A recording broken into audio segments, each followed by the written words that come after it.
Hi friends, అందరూ ఎలా ఉన్నారు? బాగున్నారా? అందరూ బాగున్నారు అనుకుంటున్నాను.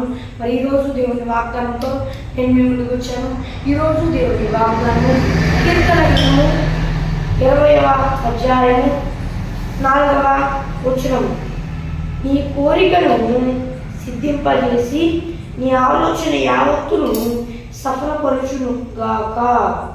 మరి ఈరోజు దేవుని వాగ్దానం ద్వారా మరి దేవుడు ఏం సెలవిస్తున్నాడంటే ఫ్రెండ్స్, మరి నీ కోరికను సిద్ధింపజేసి నీ ఆలోచన యావత్తును సఫలపరచును గాక.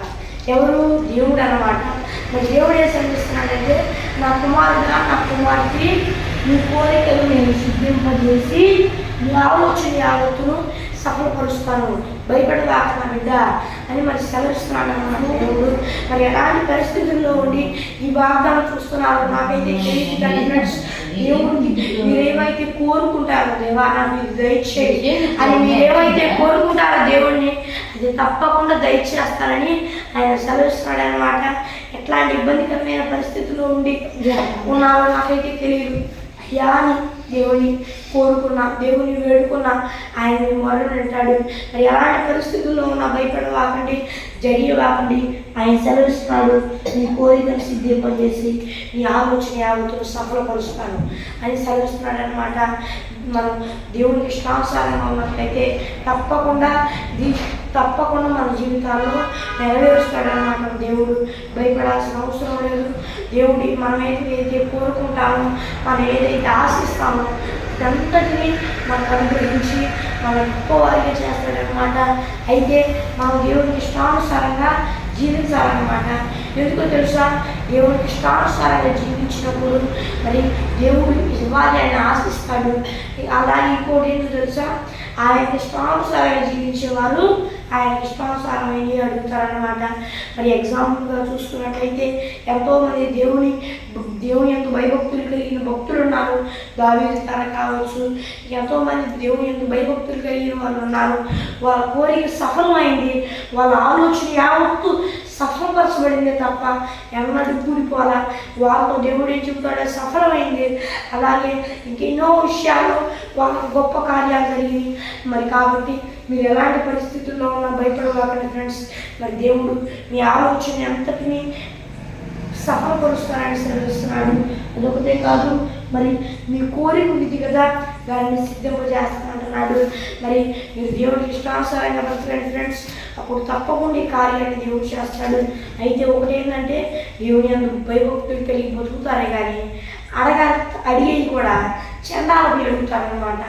అట్లాంటి తప్పుడు పనులు అడగవాకండి.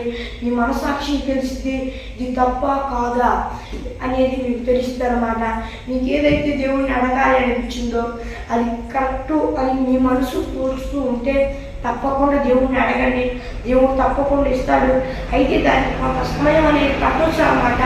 ఆ సమయంలో ఏంటి దేవుడు ఇంకా నాకు ఇవ్వలేదు అని అనుకొని నిరుత్సాహపడకండి. దేవుడు చదివిస్తున్నాడు, ఆయన సఫలం చేస్తా అంటున్నాడు, సిద్ధింపజేస్తా అంటున్నాడు. అయితే దానికి కొంత సమయం పట్టిద్ది, అప్పుడు ఇదేంది అని అనుకోవడం తప్ప అన్నమాట.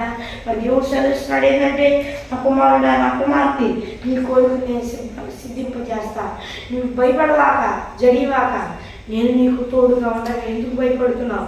నేను నీకు ఆశ్రయదుర్గంగా ఉంటాను, నేను నీకు ఆశ్రయదుర్గంగా ఉంటాను. నువ్వు చేసే ప్రార్థన అంతటినీ వింటాను, నేను నీకు సాయం చేస్తాను. భయపడవాక, జడివాక, నువ్వేదైతే కోరుకుంటున్నావో, ఏదైతే ఆశిస్తున్నావో, ఏదైతే దేవా నాకు ఇది కావాలి అని ప్రార్థిస్తున్నావో, నీ మనములన్నీ నా సన్నిధికి చేరుతూనే ఉన్నాయి. ఇంకా నువ్వు ప్రార్థన చేస్తే అవి కూడా చెప్తాయి. నువ్వు ఏం చేయాలంటే నువ్వు జాగ్రత్తగా ఉండు. నేను ఈ మొర అంతటిని విన్నా. అవిశ్వాసపరచడానికి సాతాను నేను శోధిస్తాడు.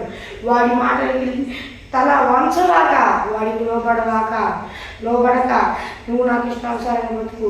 ఇప్పుడు దాకా లోబడ్డావా? ఇప్పుడు దాకా నువ్వు చేసిన దాన్ని బట్టి నేను క్షమిస్తున్నాను. ఇక నుండి వాడికి లోబడకుండా జీవించు. నువ్వేవైతే అడుగుతున్నావో వాటిని అన్నిటిని నేను దయచేయబోతున్నా. భయపడవాక, జడివాక, నేను నీకు సహాయం చేసే వాడిని నేనై ఉన్నాను. భయపడవాక, నేను నీకు సహాయం చేస్తాను. నేను సహాయం చేసి నీకు తోడై ఉంటాను. నువ్వు ఏదైతే అడుగుతావో దాన్ని నేను తప్పకుండా ఇస్తాను. నేను నీకు తోడుగా ఉండేది. ఆనాడు దావీదుకు తోడై ఉన్నాను, యెహోషువకు తోడై ఉన్నాను, ఆనాడు మోషేకు తోడై ఉన్నాను, అలాగే నీకు కూడా తోడై ఉంటానని దేవుడు శ్రమిస్తున్నాడు. ఫ్రెండ్స్, మరి ఎలాంటి పరిస్థితుల్లో ఉన్నా భయపడవాకండి. దేవుడు మీ కోరికలంట సిద్ధింపు చేస్తాడంట, మీ ఆలోచన యావత్తులంట సఫలపరుస్తాడంట. ఏది మీ ఆలోచన అట్లా ఉంచడమే కాదు, సఫలం చేస్తాడు. మీరు విత్తనం ఎత్తుతున్నారు కదా బాధతో, దాన్ని సఫలపరిచి సంతోషంగా పంటని కోసేటట్లు చేస్తాడే తప్ప దేవుడు మరి నా బాధతో అట్టానే ఉండేటట్టు, ఆ ఎత్తనం అట్టానే ఉండేటట్టు చేయడు.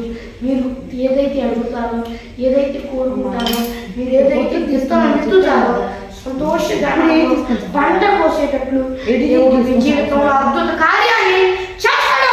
భయపడకండి. భయపడుతున్నారా? దేవుడు కార్యం చేస్తాడా నా జీవితంలో అని అవిశ్వాస పడుతున్నారా? ఎందుకు భయపడుతున్నారు? ఎందుకు అవిశ్వాస పడుతున్నారు? భయపడవాకండి. దేవుడు సెలవుస్తున్నాడు, భయపడవాక నా కుమారుడా, భయపడవాక నా కుమార్తె, నేను నీకు తోడై ఉన్నానని సెలవుస్తున్నాడు. మరి మీరు భయపడవాకండి. దేవుడు ఈరోజు సూటిగా ప్రశ్న వేస్తున్నాడు. ఏంటంటే, నువ్వు అడిగేది నాకెంత? నా బాహు పురుషయిందా? నేను నీ జీవితంలో కార్యం చేయలేనా? నువ్వెందుకు అవిశ్వాస పడుతున్నావు? నేను నీ జీవితంలో కార్యం చేస్తా. నువ్వు ధైర్యం వహించి నా ఎందుకు అంగీకరించు. నేను కార్యం చేసేవాడిని, నేను కార్యం సఫలపరిచేవాడిని, నేను తోడుగా ఉండగా ఇక ఎవరు నేనేం చేయలేరు. వాళ్ళకి ఏదోకి ఎందుకు భయపడుతున్నా, ఎందుకు జడుస్తున్నా? నువ్వు నాకు ఇష్టానుసారంగా ఉండు.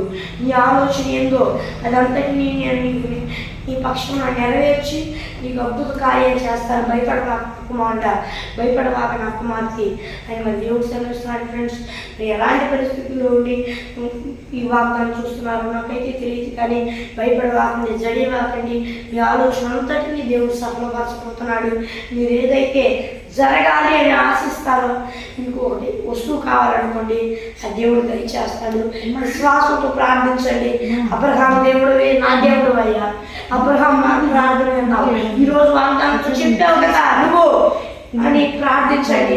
ఇంకోటి తెలుసా, ఈరోజు వాగ్దానం కోరికే కాదు, చిరకాల వాగ్దానం అన్నమాట. దేవా నాకు చిరకాలం వాగ్దానం, నువ్వు చిరకాలం ఇచ్చావు కదా, సిద్ధింపజేస్తా అన్నావు కదా, నా ఆలోచన అంతటినీ సఫలపరుస్తా అన్నావు కదా, నా కోరికను సిద్ధింపజేస్తా అన్నావు కదా. దేవా కోరికను సిద్ధింపవచ్చయ్యా, దేవా యేసయ్యా నాకు సహాయం చేయయ్యా అని దేవుడిని వేడుకోండి. అది ఇంకో మాట కూడా వేడుకోండి, నా ఆలోచన అంతటినీ అభివృద్ధి పరుచయ్యా, యేసయ్యా ఫలింపజేయ్యా, ప్లీజ్ అయ్యా అని దేవుడిని వేడుకున్న ఎడల దేవుడు మీ జీవితాల్లో ఎట్లాంటి గొప్ప కార్యాలు చేస్తాడో చూడండి. నమ్ముటని వలనైతే నమ్మకానికి సమస్తం సాధ్యమే అని ఆ దేవుడు శ్రమిస్తున్నాడు. ఆ దేవుని మాటలను ఆలోచించండి, ఆయన ఇష్టానుసారంగా బ్రతకండి. ఆయన కోరికలంతటినీ సిద్ధింపచేసి మీ ఆలోచనను సఫలపరుస్తాడని సెలవిస్తున్నాడు. ఎందుకు భయపడుతున్నారు? ఎందుకు జడుస్తున్నారు? దేవుడు తోడై ఉన్నాడు. ఆయన తోడై ఉండడం వల్ల ఇదంతా మీ జీవితాల్లో జరిగిద్దా? ఆయన తోడై ఉండడం వల్లనే జీవితాల్లో ఇదంతా జరుగుతుంది.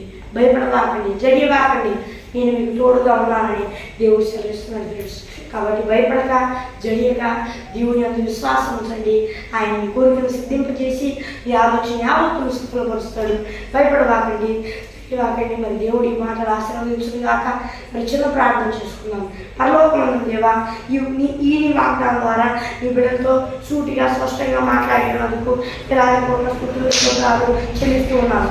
ఈ బిడ్డలందరూ ఈ భూలోకంలో ఉన్న వారందరూ నేను నమ్ముకొని మారుమనసు పశ్చాత్తాపము బాప్తిస్మం తీసుకొని రక్షణ పొందుకొని నీ ఆత్మను పొందుకొని నీ ఆత్మ అభిషేకం పొందుకోవడానికి సాయం చేయి. యేసయ్యా నాయన, ఇలా పొందుకొని కూడా దారి తప్పితే మరలా మారుమనసు పశ్చాత్తాపం పొందుకొని రక్షణ పొందుకొని నీ ఆత్మను పొందుకొని నీ ఆత్మ అభిషేకం పొందుకోవడానికి సాయం చేయి. యేసు నామం పేరు దేవా, యేసయ్యా నాయన, మరి నీవే సహాయం చేయమని వేడుకుంటూ యేసు నామంలో అడిగి వేడుకుంటున్నాను. నా ప్రియ పరలోకమందున్న నా పరమ తండ్రి, ఆమేన్. మరి ఫ్రెండ్స్ ఈరోజు దేవుని వాగ్దానం మరి మీ ప్రార్థన అవసరం వరకు ఇక్కడ కనిపిస్తున్న +91 63059600089 అనే నెంబర్కి కాల్ చేయండి. మరియు లిస్ట్లో చెప్తాను +91 6305 9600 అనే నెంబర్కి కాల్ చేయండి. మరియు దేవుని వాగ్దానం కలిగిద్దాం అందరికీ కృపాశీస్సులు అందరికీ తోడే నడిపించును. ఆమేన్. Praise lord.